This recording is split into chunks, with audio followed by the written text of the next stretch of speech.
पुरस्कार कहानी का भाग 2।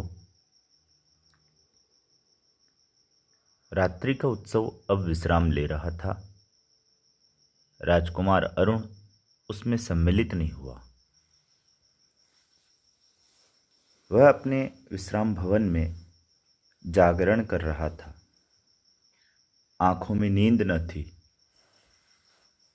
प्राची में जैसी गुलाबी खिल रही थी, वह रंग उसकी आंखों में था। सामने देखा तो मुंडेर पर कपोती एक पैर पर खड़ी, पंख फैलाए अंगड़ाई ले रही थी। अरुण उठ खड़ा हुआ। द्वार पर सुसज्जित अश्व था। वह देखते देखते नगर तोरण पर जा पहुंचा। रक्षकगण ऊँग रहे थे। अश्व के पैरों के शब्द से चौंक उठे। युवक कुमार तीर सा निकल गया। सिंधु देश का तुरंग प्रभात के पवन से पुलकित हो रहा था। घूमता घूमता अरुण उसी मधुक वृक्ष के नीचे पहुंचा जहां मधुलिका अपने हाथ पर सिर धरे हुए खिन्न निद्रा का सुख ले रही थी। अरुण ने देखा, एक छिन्न माधवी लता वृक्ष की शाखा से च्युत होकर पड़ी है। सुमन मुकुलित भ्रमर निस्पंद थे। अरुण ने अपने अश्व को मौन रहने का संकेत किया, उस सुषमा को देखने के लिए, परंतु कोकिल बोल उठा।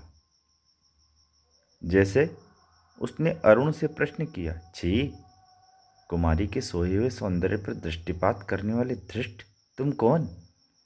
मधुलिका की आंखें खुल पड़ी। उसने देखा एक अपरिचित युवक। वह संकोच से उठ बैठी। भद्रे, तुम ही न कल के उत्सव की संचालिका रही हो। उत्सव? हाँ, उत्सव ही तो था। कल उस सम्मान? क्यों आपको कल का स्वप्न सता रहा है भद्र? क्यों आपको कल का स्वप्न सता रहा है भद्र? आप क्या मुझे इस अवस्था में संतुष्ट न रहने देंगे? मेरा हृदय तुम्हारे उस छवि का भक्त बन गया है देवी। मेरे उस अभिनय का, मेरी विडंबना का। आह, मनुष्य कितना निर्दयी है। अपरिचित, क्षमा करो, जाओ अपने मार्ग। सरलता की देवी, मैं मगध का राजकुमार तुम्हारा अनुग्रह का प्रार्थी हूँ। मेरे हृदय की भावना अवगुंठन में रहना नहीं चाहती। उसे अपनी राजकुमार, मैं कृषक बालिका हूँ, आप नंद विहारी और मैं पृथ्वी पर परिश्रम करके जीने वाली। आज मेरी स्नेह की भूमि पर से मेरा अधिकार छीन लिया गया। मैं दुख से विकल हूँ, मेरा उपहास न करो। मैं कौशल नरेश से तुम्हारी भूमि दिलवा दूंगा। नहीं, वह कौशल का राष्ट्रीय नियम है। मैं उसे बदलना नहीं चाहती, चाहे उससे मुझे कितना ही दुख हो। तब तुम्हारा रहस्य क्या है? यह रहस्य मानव हृदय का है, मेरा नहीं। राजकुमार, नियमों से यदि मानव हृदय बाध्य होता तो आज मगध के राजकुमार का हृदय किसी राजकुमारी की ओर खींचकर एक कृषक बालिका का अपमान करने न आता। मधुलिका उठ खड़ी हुई। चोट खाकर राजकुमार लौट पड़ा। किशोर किरणों में उसका रत्न किरीट चमक उठा। अश्व वेग से चला जा रहा था और मधुलिका निष्ठुर प्रहार करके क्या स्वयं आहत न हुई? उसके हृदय में टीस सी होने लगी। वह सजल नेत्रों से उड़ती हुई धूल देखने लगी। मधुलिका ने राजा का प्रतिपादन अनुग्रह नहीं लिया। वह दूसरे खेतों में काम करती और चौथे पहर रूखी सूखी खाकर पड़ रहती। मधुक वृक्ष के नीचे छोटी सी पर्ण कुटीर थी। सूखे डंठलों से उसकी दीवार बनी थी। मधुलिका का वही आश्रय था। कठोर परिश्रम से रूखा अन्न मिलता, वही उसकी सांसों को बढ़ाने के लिए पर्याप्त था। दुबली होने पर भी उसके अंग पर तपस्या की कांति थी। आसपास का कृषक उसका आदर करते। वह एक आदर्श बालिका थी। दिन सप्ताह महीने और वर्ष बीतने लगे। दिन सप्ताह महीने और वर्ष बीतने लगे। शीतकाल की रजनी, मेघों से भरा आकाश जिसमें बिजली की दौड़ धूप, मधुलिका का छाजन टपक रहा था। ओढ़ने की कमी थी। वह ठिठुर कर एक कोने में बैठी थी। मधुलिका अपने अभाव को आज बढ़ाकर सोच रही थी। जीवन से सामंजस्य बनाए रखने वाले उपकरण तो अपनी सीमा निर्धारित रखते हैं, परंतु उनकी आवश्यकता और कल्पना के साथ वो बढ़ती घटती रहती है। जीवन से सामंजस्य बनाए रखने वाले उपकरण तो अपनी सीमा निर्धारित रखते हैं, परंतु उनकी आवश्यकता और कल्पना के साथ बढ़ती घटती रहती है। आज बहुत दिनों पर उसे बीती हुई बात स्मरण हुई। 2 नहीं 3 वर्ष हुए होंगे इसी मधुक के वृक्ष के नीचे प्रभात में तरुण राजकुमार ने क्या कहा था। वह अपने हृदय से पूछने लगी। उन चाटुकारी के शब्दों को सुनने के लिए उत्सुक सी वह पूछने लगी, क्या कहा था। दुख दग्ध हृदय उन स्वप्न सी बातों को स्मरण कर सकता था, और स्मरणीय होता तो भी कष्टों की इस काले निशा में वह कहने का साहस करता। हाय रे विडंबना। आज मधुलिका उस बीते हुए क्षण को लौटा लेने के लिए विकल थी। दारिद्र्य की ठोकरों ने उसे व्यथित और अधीर कर दिया है। मगध की प्रासाद माला के वैभव का काल्पनिक चित्र उन सूखे डंटलों के नभ में बिजली के आलोक में नाचता हुआ दिखाई देने लगा। खिलवाड़ी शिशु जैसे श्रावण की संध्या में जुगनू को पकड़ने के लिए हाथ लपकाता है, वैसे ही मधुलिका मन ही मन कह रही थी, अभी वह निकल गया। वर्षा ने भीषण रूप धारण किया।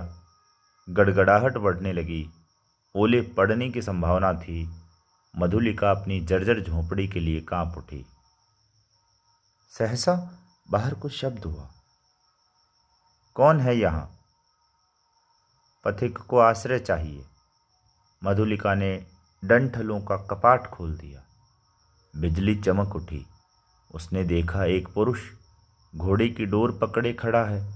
सहसा वह चिल्ला उठी, राजकुमार! मधुलिका! आश्चर्य से युवक ने कहा। एक क्षण के लिए सन्नाटा छा गया। मधुलिका अपनी कल्पना को सहसा प्रत्यक्ष देखकर चकित हो गई। इतने दिनों बाद आज फिर अरुण ने समझाया। अरुण ने कहा, कितना समझाया मैंने, परंतु मधुलिका अपनी दयनीय अवस्था पर संकेत करने नहीं देना चाहती थी। उसने कहा, और आज उसकी ये क्या दशा है? सिर झुकाकर अरुण ने कहा, मैं मगध का विद्रोही निर्वासित कौशल में जीविका खोजने आया हूँ। मधुलिका उस अंधकार में हंस पड़ी। मगध के विद्रोही राजकुमार का स्वागत करे एक अनाथिनी कृषक बालिका, यह भी एक विडंबना है। तो भी मैं स्वागत के लिए प्रस्तुत हूँ। शीतकाल की निस्तब्ध रजनी, कुहरे में धुली हुई चांदनी, हाड़ कपा देने वाला समीर। तो भी अरुण और मधुलिका दोनों पहाड़ी घर के द्वार पर वटवृक्ष के नीचे बैठे हुए बातें कर रहे हैं। मधुलिका की वाणी में उत्साह था, किंतु अरुण जैसे अत्यंत सावधान होकर बोलता। मधुलिका ने पूछा, जब तुम इतनी विपन्न अवस्था में हो तो फिर इतने सैनिकों के साथ रहने की क्या आवश्यकता है? मधुलिका, बाहुबल ही तो वीरों की आजीविका है। ये मेरे जीवन मरण के साथी हैं। भला मैं इन्हें कैसे छोड़ देता, और करता ही क्या? क्यों, हम लोग परिश्रम से कमाते और खाते। अब तो तुम भूल न करो, मैं अपने बाहुबल पर भरोसा करता हूँ। नए राज्य की स्थापना कर सकता हूँ। निराश क्यों हो जाऊँ? अरुण के शब्दों में कंपन था। वह जैसे कुछ कहना चाहता था पर कह न सकता था। नवीन राज्य? ओहो, तुम्हारा उत्साह तो कम नहीं। भला कैसे? कोई ढंग बताओ तो मैं भी कल्पना का आनंद ले लूं। कल्पना का आनंद नहीं मधुलिका, मैं तुम्हें राजरानी के सम्मान में सिंहासन पर बिठाऊंगा। तुम अपने छिने हुए खेत भी चिंता करके भयभीत न हो। एक क्षण में सरल मधुलिका के मन में प्रमाद का अंधड़ बहने लगा। द्वंद्व मच गया। उसने सहसा कहा, आह, मैं सचमुच आज तक तुम्हारी प्रतीक्षा करती थी राजकुमार। अरुण रिटाई से उसके हाथों को दबाकर बोला, तो मेरा भ्रम था, तुम सचमुच मुझसे प्यार करती हो। युवती का वक्षस्थल फूल उठा। वह हाँ भी नहीं कह सकी, ना भी नहीं। अरुण ने उसकी अवस्था का अनुभव कर लिया। कुशल मनुष्य के समान उसने अवसर को हाथ से न जाने दिया। तुरंत बोल उठा, तुम्हारी इच्छा हो तो प्राणों से पण लगाकर मैं तुम्हें इस कौशल सिंहासन पर बिठा दूं मधुलिके।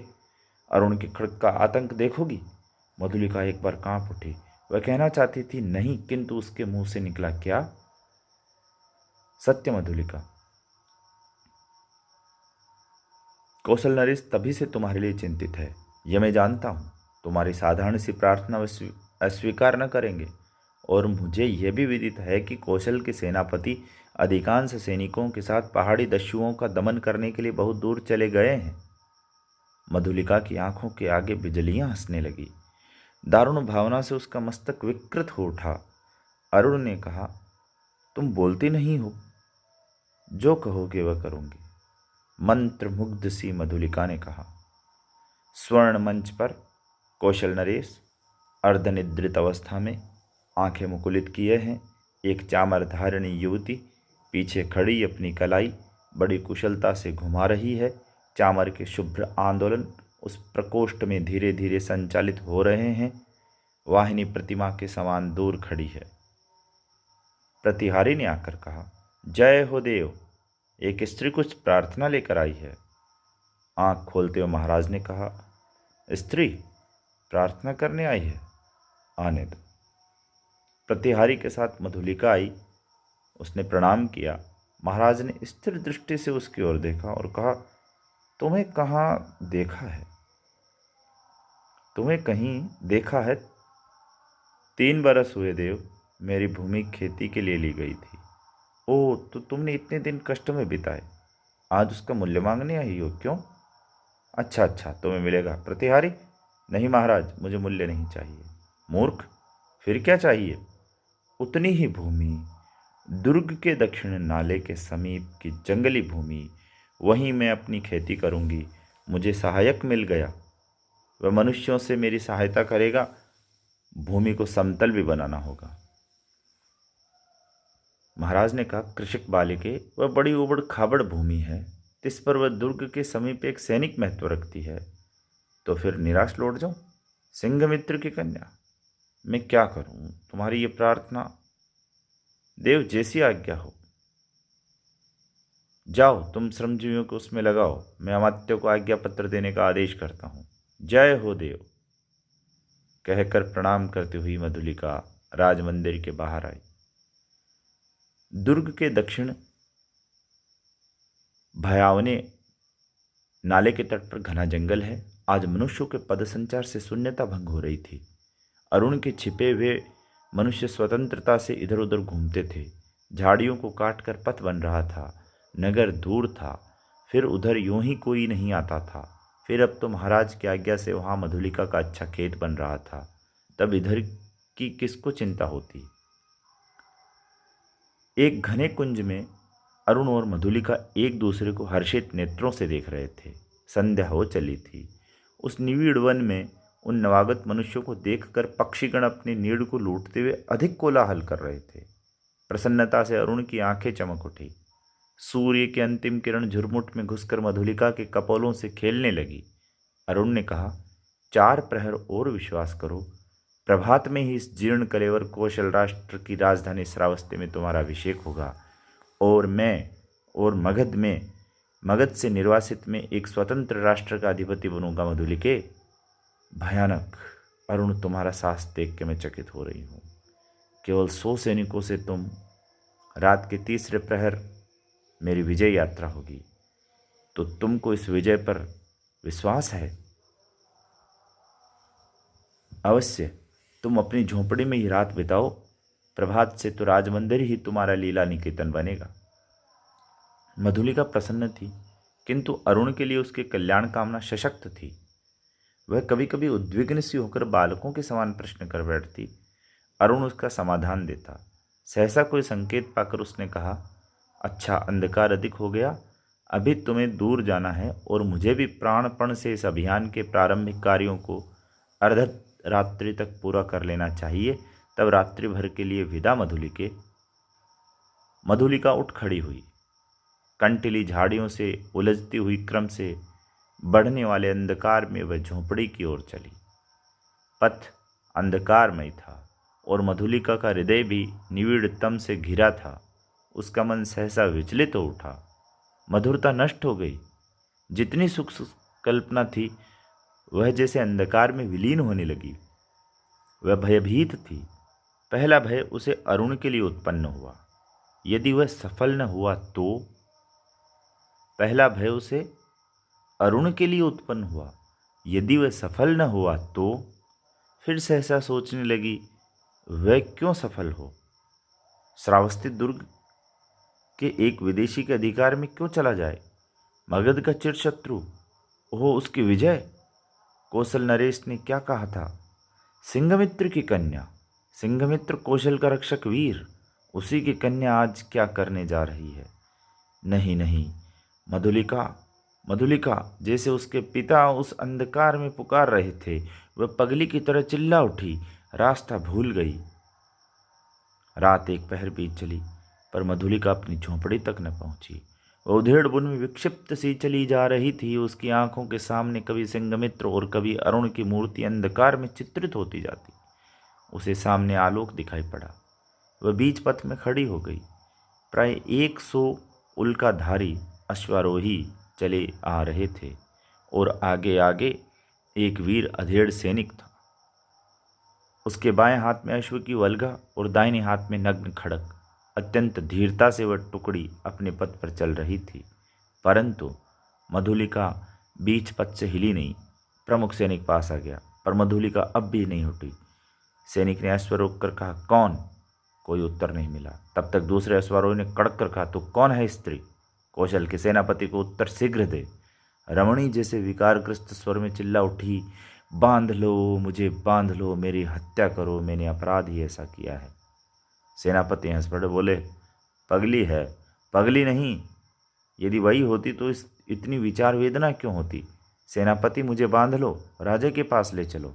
क्या है, स्पष्ट कह। श्रावस्ती का दुर्ग एक प्रहर में दस्युओं के हस्तगत हो जाएगा। दक्षिण नाले के पार उनका आक्रमण होगा। सेनापति चौंक उठे। उन्होंने आश्चर्य से पूछा, तू क्या कह रही है? मैं सच कह रही हूँ, शीघ्रता करो। सेनापति ने 80 सैनिकों को नाले की ओर धीरे धीरे बढ़ने की आज्ञा दी और स्वयं 20 अश्वारोहियों के साथ दुर्ग की ओर बढ़े। मधुलिका एक अश्वारोही के साथ बांध दी गई। श्रावस्ती का दुर्ग, कौशल राष्ट्र का केंद्र, इस रात्रि में अपने विगत वैभव का स्वप्न देख रहा था। भिन्न राजवंशों ने उसके प्रांतों पर अधिकार जमा लिया है। अब वह केवल कई गांवों का अधिपति है। फिर भी उसके साथ कौशल के अतीत की स्वर्ण गाथाएं लिपटी है। वही लोगों की ईर्ष्या का कारण है। जब थोड़े से अश्वारोही बड़े वेग से आते हुए दुर्ग द्वार पर रुके, तब दुर्ग के प्रहरी चौंक उठे। उल्का के आलोक में उन्होंने सेनापति को पहचाना। द्वार खुला। सेनापति घोड़े की पीठ से उतरे। उन्होंने कहा, अग्निसेन, दुर्ग में कितने सैनिक होंगे? सेनापति की जय हो। 200। उन्हें शीघ्र एकत्र करो। परंतु बिना किसी शब्द के। सो को लेकर तुम शीघ्र ही चुपचाप दुर्ग के दक्षिण की ओर चलो। आलोक और शब्द न हो। सेनापति ने मधुलिका की ओर देखा। वह खोल दी गई। उसे अपने पीछे आने का संकेत कर सेनापति राजमंदिर की ओर बढ़े। प्रतिहारी ने सेनापति को देखते ही महाराज को सावधान किया। वह अपनी सुख निद्रा के लिए प्रस्तुत हो रहे थे, किंतु सेनापति और साथ में मधुलिका को देखते ही चंचल हो उठे। सेनापति ने उन्हें कहा, जय हो देव, इस स्त्री के कारण मुझे इस समय उपस्थित होना पड़ा है। महाराज ने स्थिर नेत्रों से देखकर कहा, सिंघमित्र की कन्या, फिर यहाँ क्यों? क्या तुम्हारा क्षेत्र नहीं बन रहा है? कोई बाधा? सेनापति, मैंने दुर्ग के दक्षिण नाले के समीप की भूमि इसे दी है। क्या उसी संबंध में तुम कहना चाहते हो? देव, किसी गुप्त शत्रु ने उसी ओर से आज की रात में दुर्ग पर अधिकार कर लेने का प्रबंध किया है, और इसी स्त्री ने मुझे पत्र में यह संदेश दिया है। राजा ने मधुलिका की ओर देखा। वह कांप उठी, घृणा और लज्जा से गड़ी जा रही थी। राजा ने पूछा, मधुलिका, ये सत्य है? हाँ देव। राजा ने सेनापति से कहा, सैनिकों को एकत्र करके तुम चलो, मैं अभी आता हूँ। सेनापति के चले जाने पर राजा ने कहा, सिंघमित्र की कन्या, तुमने एक बार फिर कौशल का उपकार किया। ये सूचना देकर तुमने पुरस्कार का काम किया है। अच्छा, तुम यहीं ठहरो, पहले मैं उन आतताइयों का प्रबंध कर लूँ। अपने साहसिक अभियान में अरुण बंदी हुआ और दुर्ग उल्का के आलोक में अतिरंजित हो गया। भीड़ ने जयघोष किया, सबके मन में उल्लास था। श्रावस्ती दुर्ग आज एक दस्यु के हाथ में जाने से बचा। आबाल वृद्ध नारी आनंद से उन्मत्त हो उठे। उषा के आलोक में सभा मंडप दर्शकों से भर गया। बंदी अरुण को देखते ही जनता ने रोष से हुंकार करते हुए कहा, वध करो। राजा ने सबसे सहमत होकर आज्ञा दी। प्राण दंड। मधुलिका बुलाई गई। वह पगली से आकर खड़ी हो गई। कौशल नरेश ने पूछा, मधुलिका, तुझे जो पुरस्कार लेना हो मांग। वह चुप रही। राजा ने कहा, मेरी निज की जितनी खेती है मैं सब तुम्हें देता हूँ। मधुलिका ने एक बार बंदी अरुण को देखा। उसने कहा, मुझे कुछ न चाहिए। अरुण हंस पड़ा। राजा ने कहा, नहीं, मैं तुझे अवश्य दूंगा, मांग ले तो मुझे भी प्राण दंड मिले। कहती हुई वह बंदी अरुण के पास जा खड़ी हुई। तो यह है मधुलिका। धन्यवाद। आप सब मुझे सुन रहे हैं, विश्वास बनाए हुए हैं, बनाए रखिएगा। धन्यवाद।